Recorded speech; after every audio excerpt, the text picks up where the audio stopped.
Sean todos bienvenidos a esta su clase de Derecho Procesal. En esta ocasión vamos a hablar de los requisitos de la demanda. Como ya hemos venido hablando en las clases anteriores de los actos procesales y hemos hecho nada más un análisis de los actos que se realizan dentro del juzgado, pero no hemos hablado de aquellos actos en los que se requiere la postulación para poder ejercitar una pretensión, es decir, poder accionar todos aquellos derechos o deberes que reconoce el mismo Código de Familia. En esta ocasión les vamos a compartir una presentación en la cual vamos a analizar cada uno de esos requisitos que la demanda requiere para que sea así admitida, no sin antes hacer mención que un tratadista procesalista, Ciovenda, nos dice que la demanda es el acto mediante el cual la parte afirmando existente una voluntad concreta de la ley que le garantiza un bien, declara querer que esa voluntad sea actuada e invocada a tal fin que la actividad del órgano jurisdiccional ejercite tal acción. Es pues un acto típico de iniciación procesal. Tal es así que no podemos estar hablando de un proceso de familia sin estar hablando antes de cómo se va a accionar el órgano judicial a través de una demanda. Es por eso que si revisamos dentro de los actos que realizan las partes, encontramos en el artículo 42 de la Ley Procesal de Familia ciertos requisitos que debe reunir el escrito que debe de presentar el abogado que va a promover la demanda. Para efectos prácticos, les he traído en este momento una presentación en la que vamos a ir analizando cada uno de esos requisitos, la cual es necesario que nosotros vayamos revisando cada uno de esos requisitos, verificar si esa demanda o la demanda que nosotros vayamos a presentar reúne o no reúne los requisitos de admisibilidad. Es así que hemos tomado en cuenta una demanda de impugnación de reconocimiento voluntario que está prescrito a partir del artículo 156 del Código de Familia. Si nosotros revisamos el artículo 42, nos dice: la demanda se presentará por escrito y contendrá los siguientes requisitos. Literal A, la designación del juez a quien se dirige en los lugares en donde no hubiera oficina receptora de demandas. En este caso, que vemos en presencia, estamos revisando de que se está dirigiendo la demanda al señor juez de Santa Tecla, Departamento de la Libertad. En ese caso no existe una receptora de demandas en la cual se deba de presentar o dirigir. Entonces, como ya sabemos a qué juez va a ir determinada la demanda, eso con base a los criterios de competencia que hemos analizado en otras clases, nosotros en el caso en concreto determinamos ya que es el juez de Santa Tecla al cual vamos a presentar esa demanda. Aquí aparecen para efectos ilustrativos los nombres de los abogados que están promoviendo: George Clooney y Marian Carey. Ellos están promoviendo el proceso y aquí estamos nosotros verificando en la lectura que se está dando cumplimiento al artículo 42, literal A, en el cuando ya los acabamos de leer, es la designación del juez. A la vez, vamos a verificar el cumplimiento en este apartado del literal I del mismo artículo 42, pero algo que nos llama la atención es cuando nosotros estamos ilustrando o estamos al juez, le estamos diciendo: mire, estos abogados, George Clooney va a actuar con Marian Carey, y le estamos identificando quiénes son, le decimos que es mayor de edad, cuál es la profesión, su domicilio, y lo identificamos con la tarjeta de identificación de abogados. Pero hay algo muy elemental que debemos de nosotros tomar en cuenta ahí, que debe de ir establecido el número de identificación tributaria. ¿Por qué? El artículo 42 no nos dice, pero en ningún contenido que debemos de enunciar el número del NIT, en este caso, de los abogados. Pero si nosotros vamos a complementarnos con otra ley, que es el artículo 122, inciso tercero del Código Tributario, en relación al artículo 6 de la Ley de Registros y Control de Especies de Contribuyentes al Fisco, nos vamos a dar cuenta que es un requisito de ley que los abogados nombren o mencionen cuál es su número de NIT. A la vez, otros en la práctica jurídica lo que hacen es presentar fotocopia del dicho documento. Es por eso que se los traigo yo ahí en mención. También, cuando hablábamos de los poderes, hablábamos que el procurador o el abogado que va a actuar en representación de alguna de las personas que van a intervenir en el proceso de familia no deben de estar comprendidos dentro de las prohibiciones que establece el artículo 67 del Código Procesal Civil y Mercantil. Eso es necesario aclararlo, porque si no, los juzgados tienden a bien hacerles observaciones o prevenirles en el sentido de lo que refiere a la 36 de la Ley Procesal de Familia, y pues obviamente eso va a dilatar un poco más el proceso. Por eso es necesario consignar estos dos aspectos al inicio de la demanda, porque el artículo 42, literal I de la Ley Procesal de Familia, me dice que dentro de los requisitos se debe mencionar todos aquellos datos que por la naturaleza de la pretensión exija la ley o sea indispensable expresar. Ya hicimos mención de las referidas normas legales, que es requisito que los abogados en sus escritos de demanda o contestación de demanda deban de consignar estos datos. Es por eso que en el ejemplo práctico que traemos en este momento a cuenta de ustedes se ha expresado de tal manera. El ejemplo menciona también que estamos identificando aquí la personalidad de identificación del demandante. El artículo 42, literal B de la Ley Procesal de Familia, dice que se debe expresar el nombre, la calidad de mayor de edad o menor, dice, y el domicilio del demandante y del apoderado, en su caso, los mismos datos del representante legal. En este caso ya mencionamos los datos del abogado a un inicio, y aquí estamos identificando que los abogados están actuando, están acreditando su personería conforme a un escrito de poder que relaciona el artículo 11 de la Ley Procesal de Familia, y que más adelante en el ejemplo también lo traemos en mención. Están representando al señor Herminio José López, y ahí aparecen las generales de él y aparecen del domicilio de Mexicanos. Él es el demandante. Entonces estamos dando cumplimiento a lo que dice el literal B del artículo 42 de la Ley Procesal de Familia. También dentro de lo que estamos viendo en este momento de los datos del demandante aparece cómo se comprueba con el escrito de poder, que más adelante al final de la demanda lo voy a presentar, porque también viene anexo. Dentro del modelo que estamos utilizando para ejemplo, también estamos verificando que se está dando cumplimiento a lo que dice el artículo 42, literal C, la Ley Procesal de Familia, en cuanto se refiere que se debe de expresar la calidad, el nombre, mayor de edad y sobre todo el domicilio. Por eso cuestión del criterio de competencia para determinar dónde se va a presentar la demanda. En este caso, el señor está demandando al señor José Calixto López, y ahí aparece la descripción a lo que él se dedica. Incluso se identifica con su documento único de identidad, pero expresa que es del domicilio de Nuevo Cuscatlán. Como ya sabemos, por criterios de competencia, en razón a la materia, Antiguo Cuscatlán o Nuevo Cuscatlán, como aparece en el ejemplo, no posee un juzgado de familia. Entonces, es competente para conocer en esos casos el juez de familia de Santa Tecla, tal como lo enunciamos tanto al inicio de la demanda. Entonces, ahí vemos que estamos dando cumplimiento a lo que establece el artículo 42, literal C, de la Ley Procesal de Familia. El caso, en el Romano III se explica la competencia y se le está atribuyendo que ese juzgado es el competente territorialmente para conocer de la demanda que se está hablando en este momento. Ahora vamos a una parte muy elemental que dice el artículo 42 en su literal D. Dice que se debe de expresar la narración precisa de los hechos que sirvan de fundamento a las pretensiones que vayamos nosotros a querer incoar por medio de la demanda. Ahí encontramos en el presente caso que en el Romano IV se empieza a explicar de qué es lo que cuáles son esos hechos, qué es lo que sucede, esos hechos que van a sustentar jurídicamente la pretensión que yo quiero que el juzgado de familia me declare determinado derecho. En este caso, lo voy a resumir para que se lo dejo en su lectura, es el hermano que está promoviendo una demanda en contra de su otro hermano, en vista de que el señor José Calixto tuvo una relación con la señora Lorena Herrera de López, a quien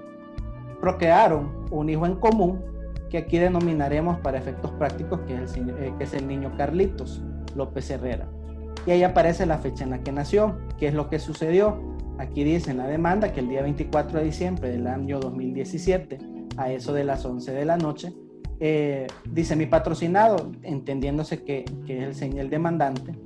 estaba presente con los señores Lorena Herrera de López y José Calixto López en una cena navideña, y en esa ocasión sucedió una discusión entre ellos porque la señora Lorena Herrera recibió una llamada del señor Carmelo Carmona, quien sostuvo una conversación directa también con el señor José Calixto López,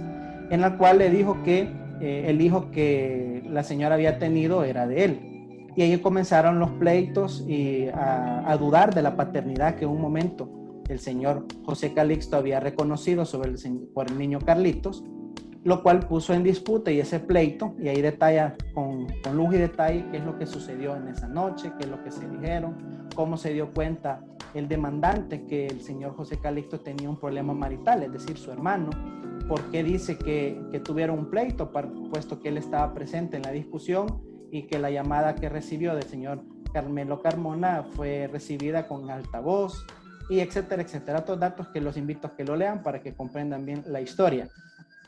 A raíz de esto, la señora Lorena y el señor José Calixto decidieron someter al niño Carlitos a un examen de ADN. En ese ADN comprueba que el señor José Calixto era el padre. No obstante, a esa duda, volvieron a realizar otro examen de ADN, y en el segundo examen de ADN resulta que el niño Carlitos no era hijo del señor José Calixto, por lo que deciden hacer una tercera prueba. La tercera prueba confirma de que es hijo del demandado en este caso.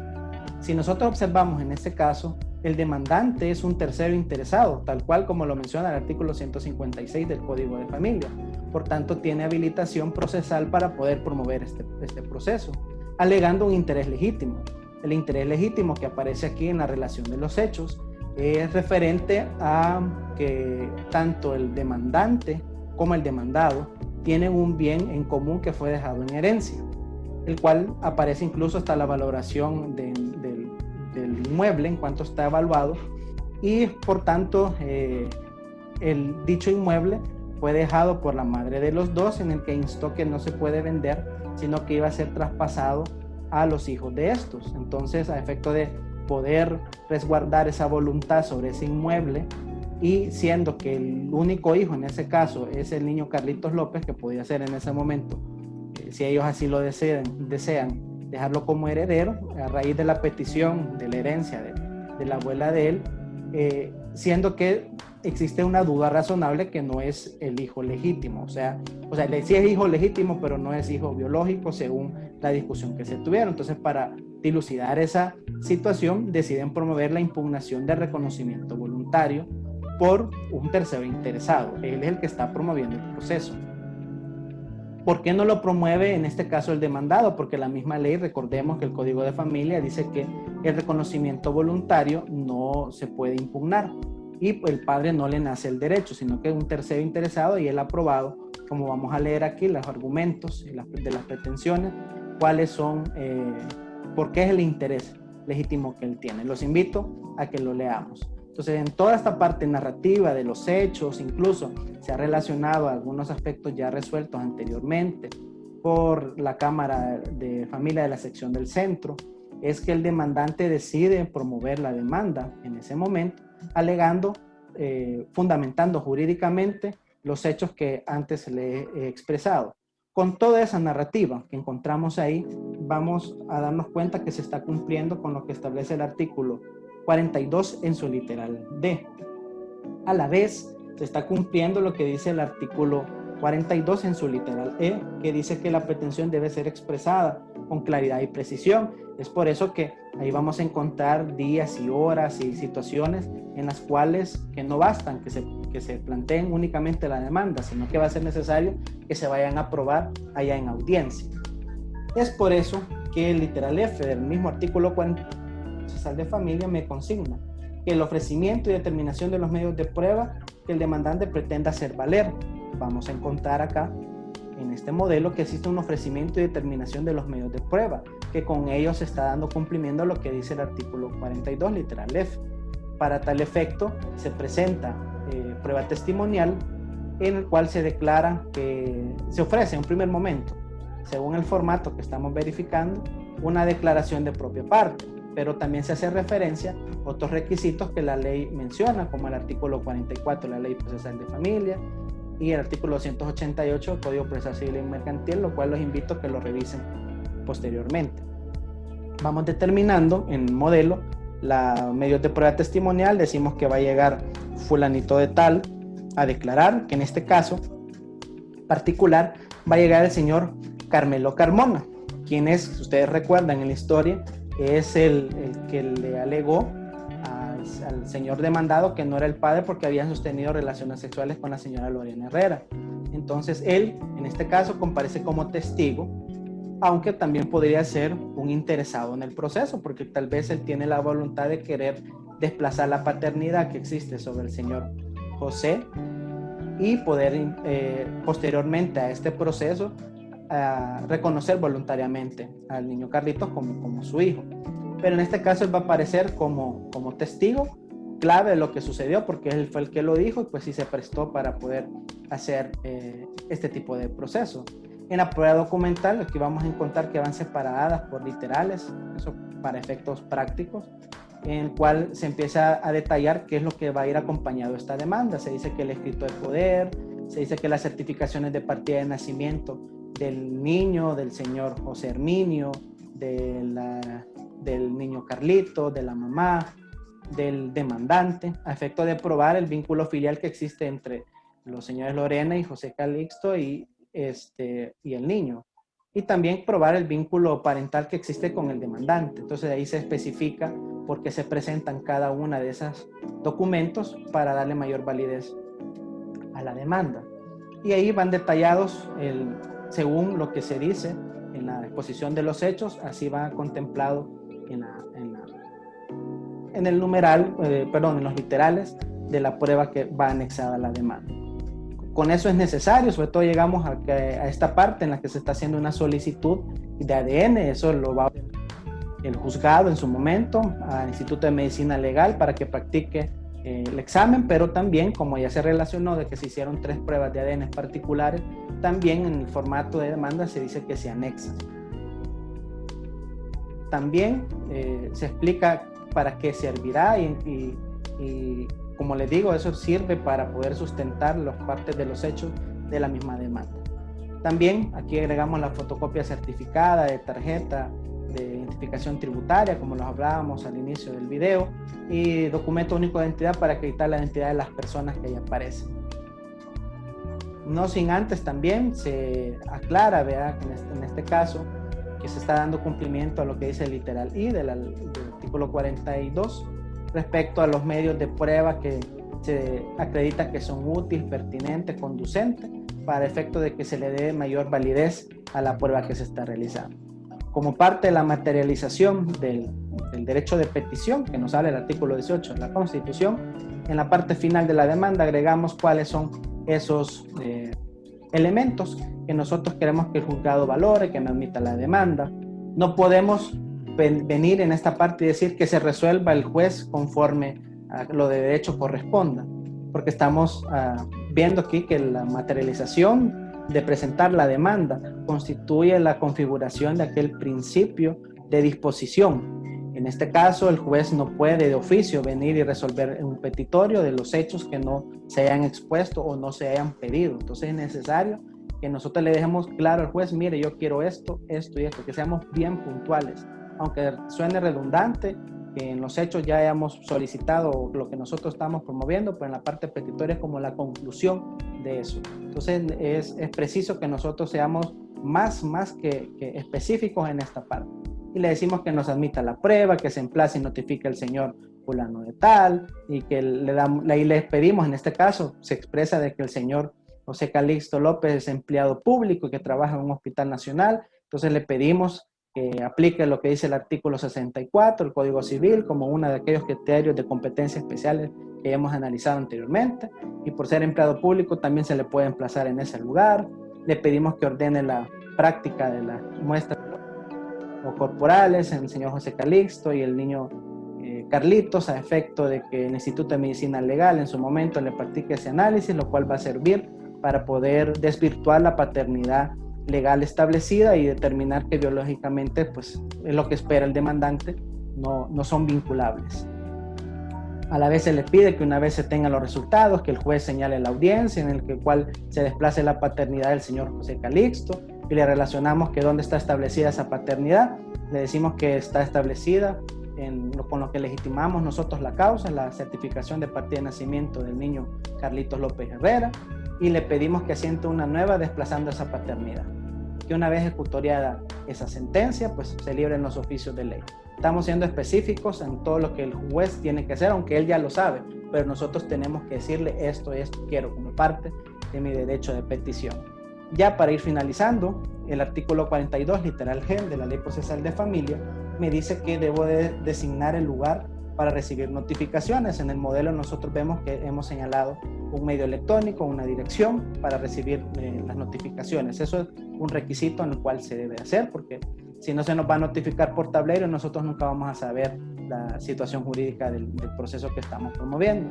El artículo 42, literal J, me dice que debo de especificar el lugar y el día en el cual se está presentando la demanda, y otros aspectos esenciales que debemos de mencionar, que en razón a lo que dice el artículo 42, literal I de la Ley Procesal de Familia, yo debo de expresar otros requisitos que sean necesarios colocar, como en este caso es el sello de abogado. Eso me lo está diciendo el artículo 160 del Código Procesal Civil y Mercantil, que al estar hablando de los requisitos de la presentación de escritos, pues se habla de que debe de ir siempre suscritos y sellados por el abogado que lo presenta. También eso nos obliga al artículo 144 de la Ley Orgánica Judicial. Finalizando, pues aquí nada más yo relaciono el escrito de poder que mencioné como parte documental a efecto de verificar que el señor Herminio José, el demandante, estaba otorgando poder específico o un escrito de poder y está facultando a los licenciados George Clooney y Miriam Carey a efecto de que le representen en el proceso contra el señor José Calixto, y especificamos qué tipo de proceso es. Ahí estamos dando cumplimiento a lo que dice el artículo 11, y no debemos de olvidar que si no puedo colocar yo que es un poder especial, porque el artículo 68 y 69 del Código Procesal Mercantil, Civil y Mercantil me dice que eso se debe presentar en escritura pública. Eso ya lo hemos hablado en clases anteriores. Y también en la parte final, pues no olvidar la certificación, la legalización de la firma que nos está hablando el artículo 54 de la Ley del Notariado. Así, la explicación del proceso, de la presentación de la demanda a los juzgados de familia, a efecto de que tengamos ilustrativo de manera práctica la aplicación de lo que dice el artículo 42 de la Ley Procesal de Familia. Espero que este video les haya servido en algo, nos sirva de mucho en la formación y sobre todo para poder entender estos grandes temas. Nos vemos en las siguientes clases.